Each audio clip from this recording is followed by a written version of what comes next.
three. Ready? 1, 2, 3. Steph's pregnant.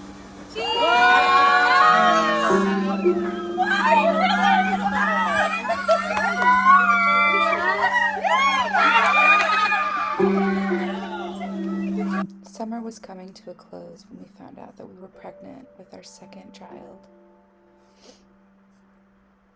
Soon autumn was here and we found out that it was a boy. Finn was going to have a brother and we were going to have a son. I was worried about my age, about school. What if I had twins or triplets? What if they had health issues? My pregnancy was mostly uneventful. I waddled my way through that semester at school as best I could and tried to make every moment with Finn special, and I cherished our time together. Everything was going great, except when I got COVID, but we made it out of that okay. And despite the high risk, advanced maternal age, and other things, he was growing and thriving. His big head and his cute face when he felt like showing it.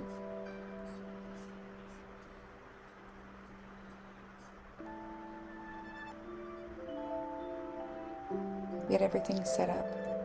Everything was ready for Charlie. January 30th, 2024, eviction day was here. And I was pretty nervous about having another C-section, but I knew it was the safest option. At 5 a.m., the nurses got me all ready for surgery, and they couldn't keep the heart monitor on me because Charlie was doing backflips in my belly. He seemed ready to go. The operating room was cold, and it smelled like metal and iodine. A nurse held my hand while the anesthesiologist gave me my epidural. Time moved fast and slow at the same time.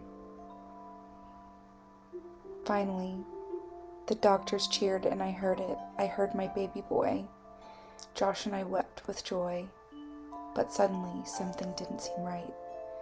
I couldn't hear what they were saying around all the hustle and bustle, but the doctor was putting me back together and stitching me up, so I couldn't do anything, and the nurses rushed with urgency to Charlie. My heart sank. The nurses and Josh brought Charlie to me and touched his cheek to mine before they rushed him up to the NICU. Charlie had aspirated some fluid into his lungs.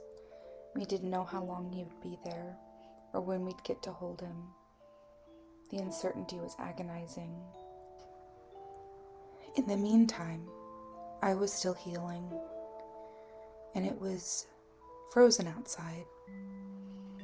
The tree outside our room was slicked with ice. I was pumping what little milk I could for them to add to his feeding tube. Josh wheeled me up every few hours to hold him when we were allowed.